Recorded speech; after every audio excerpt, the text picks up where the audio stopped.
Anong mensahe ang kailangan marinig ng mga Aries sa loob ng 2 weeks na to? Pwedeng nangyayari na to o mangyayari pa lang. Kung hindi man para sa inyo itong magiging reading, di ba ka para sa someone na malapit sa inyo o sa someone na kakilala nyo mismo. Baka may lumabas na gender mamaya, gawin nyo na lang energy, masculine at feminine energy. Pwede rin naman na huwag nyo nang pansinin yung gender.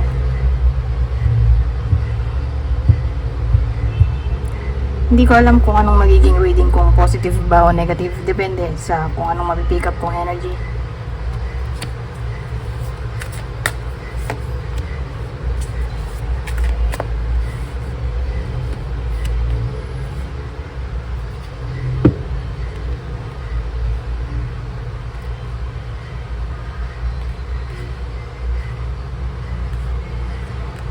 So, magsimula na tayo. Meron tayo dito Empress at 8 of Pentacles, Pumpkins. So, ang dating sa akin, may someone na babae with babaeng tao o lalaki, pero ine-embody niya yung feminine energy. So, pwede rin to sa lalaki na introvert. Okay? So, sa loob ng 2 weeks, magiging busy ang taong to. Ewan ko kung anong gusto niyang mangyari. Baka may bibilhin siya. Kaya, masyado siyang magpapaka-busy.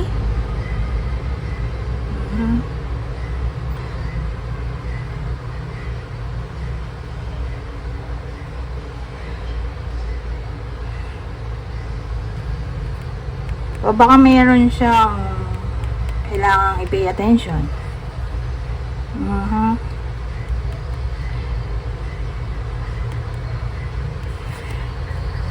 Sa 2 linggo na to. Pwede rin itong engagement actually. Engagement. Pwede nga rin ba itong ano?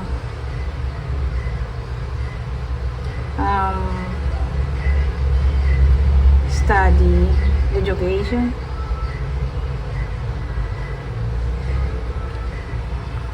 So, yun. Pwede rin ganun. Busy sa work o sa studying. Pero, sabihin natin,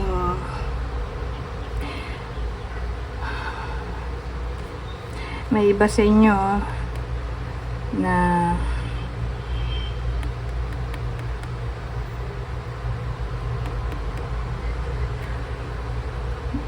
babae, di ba? Baka yung may engage ay nasa field ng education. Pwede rin ganon.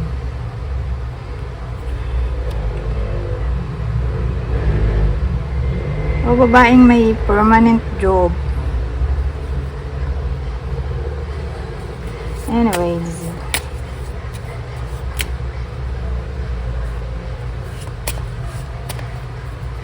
punta tayo dito.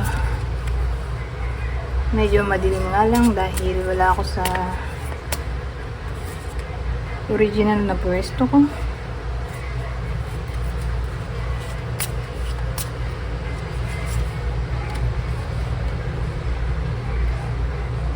So yung lalaki naman dito kanina, 'di ba, babae o lalaki pero introvert. Dito sabihin natin lalaki. Pwede rin naman to sa babae pero extrovert siya. Ano kaya itong hinihintay niya? Parang may hinihintay siya dito for some reason.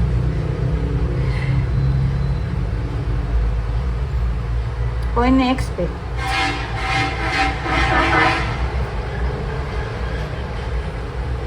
O baka may namimiss siya. Pwede rin kasing ganun. For some reason.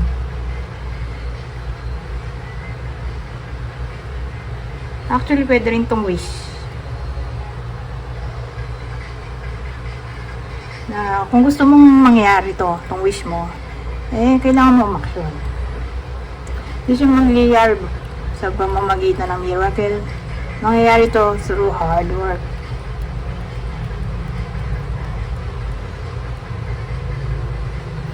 Saka hindi siya agad-agad mangyayari. So probably kung action, edi 3 months. Within 3 months from now.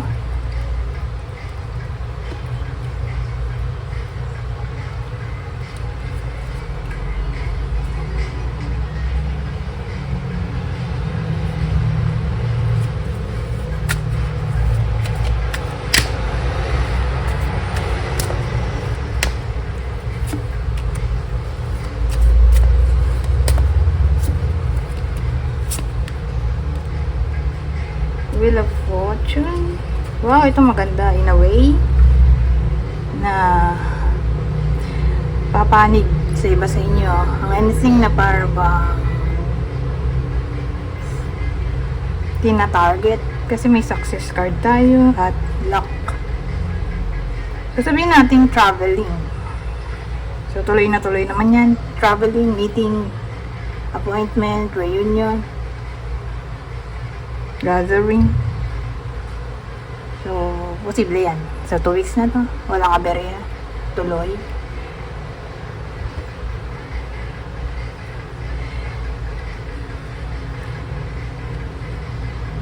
So, may something na parang ma-accomplish yung iba sa inyo. Sa loob ng 2 weeks na to. Siguro nga dahil mag-multitasking. So ngayon, kung gano'n ang sitwasyon, na-encourage din ang balance. So pag sinabi mong balance ang priority, balance ang career at personal life.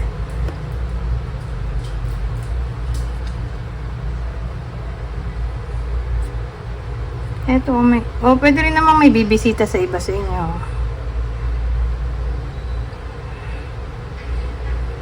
Sila yung pwedeng makatulong sa problema nyo. Pwede rin visitation to. Whether kayo yung mag-visit o may someone na mag-visit sa inyo. Pero maganda yung pagkikita dito.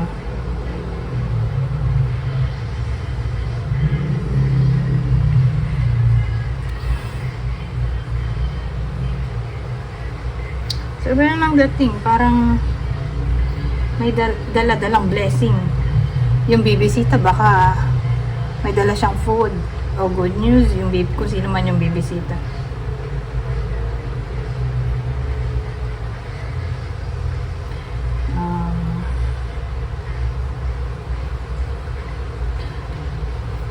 Pwede rin itong may someone na magbabalik sa buhay ng iba sa inyo. Pwedeng someone na Cancerian. May Cancerian sa birth chart. Particular yung Sun, Moon, Rising.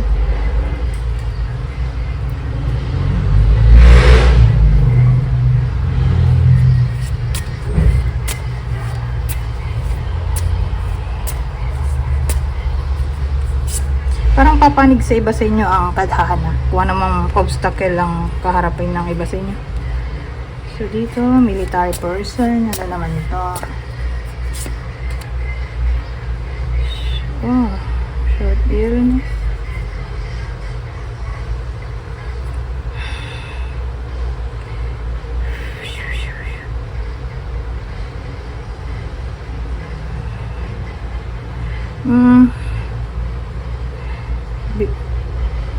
Siguro ang downside.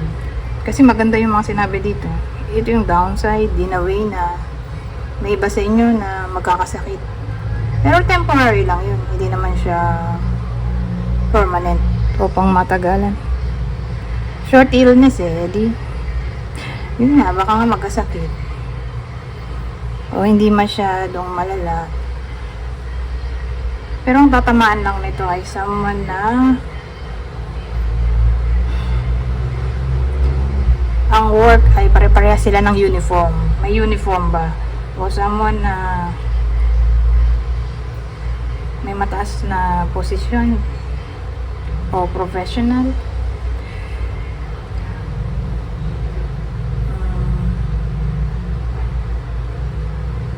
O siguro mga taong mahilig sa sports, so yun ang work, sports, athletic.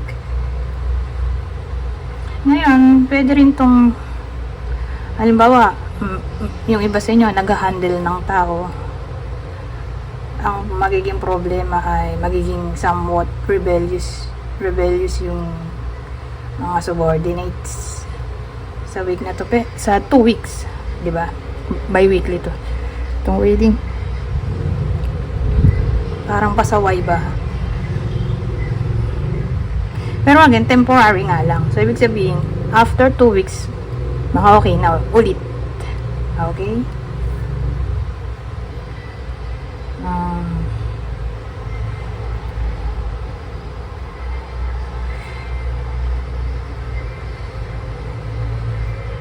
Ano pa ba?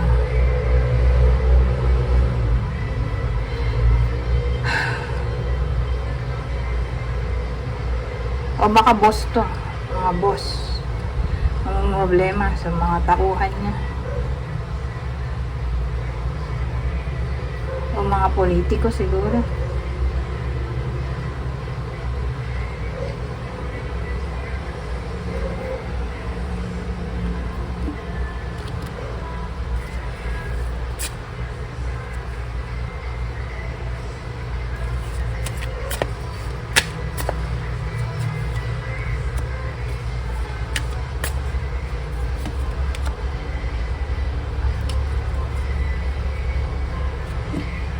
Knight of Imps, King of Imps. Well, sa case na to, magiging determined yung iba sa inyo na magkaroon ng big change sa mga buhay nila. Kasi magiging energetic yung iba sa inyo, malaki chance. Determinado makuha ang tina-target o anything na dinidesire. Passionate, creative, energetic nga. Daredevil, rebellious, impatient, unpredictable, impulsive. Ganyan eh. Your energy. Saka pwede rin to medyo dramatic.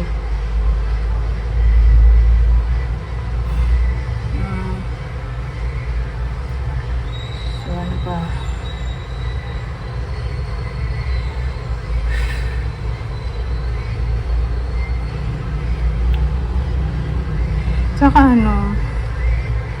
sabihin natin yung mga boss, di ba yung nakwento ko kanina dito sa part na to, may mga boss na makaka-encounter ng pasaway ng mga empleyado o subordinates. Ang gagawin nila, mag-stick sila sa role, magiging discipline. Okay, yung mga boss,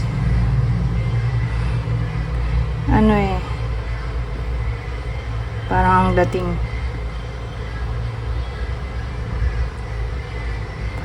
asahan na natin na yung mga boss na to ay magiging strict, disciplined,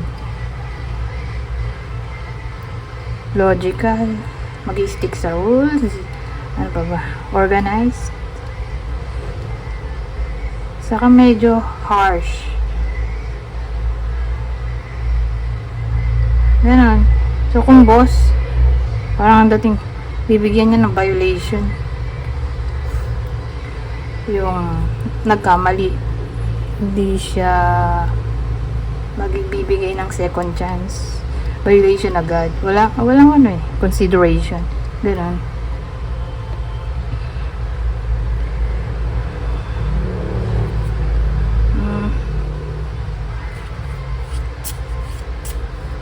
So magpi 15 minutes na tayo. Punta na tayo agad dito.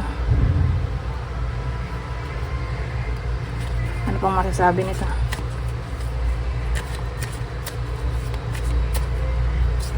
Babasahin ko na lang. Okay? Dahil para mabilis. Mabilis naman tong maintindihan dahil simple English lang to. So sabi dito, creativity. Ito na yung sinabi ko dito, magiging creative. Naulit lang. Have fun. Express yourself in new ways.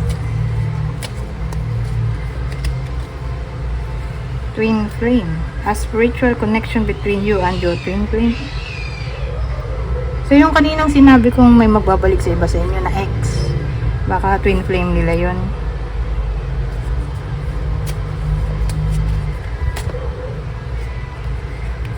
Oh, communication.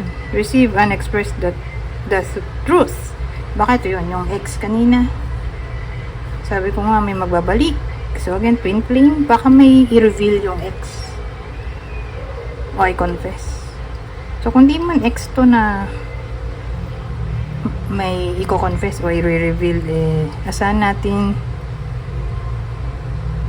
na ganun nga. May magre-reveal o magko-confess sa iba sa inyo regarding something. O may mababalitaan kayong tungkol dito sa revelation of something. So, celebration. Good times come from hard work. Time spent in good company. Sabagay, sabi ko nga kanina dito sa ano,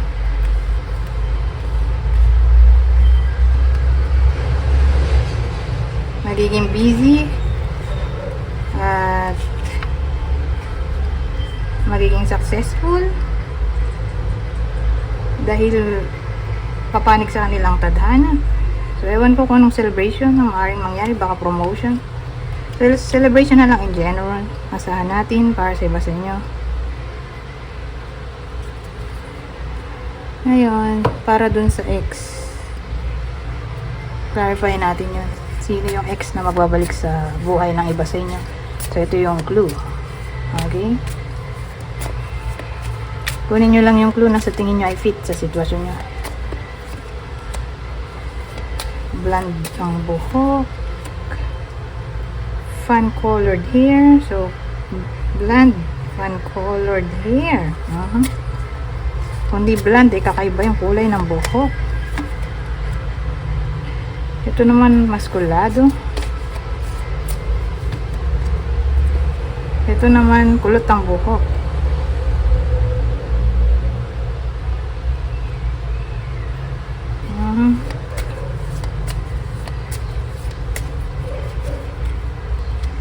Powerful. At ang huli, facial hair. So, kung lalaki, muscular. Facial hair. May bigote, balbas. Anyways, hanggang kunin nyo lang yung info na sa tingin nyo i-fit sa sitwasyon. Ito naman ng zodiac sign. Leo,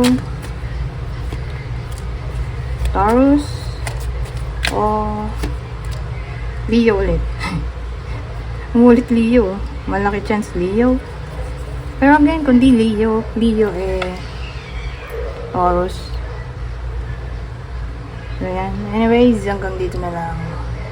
Goodbye for now.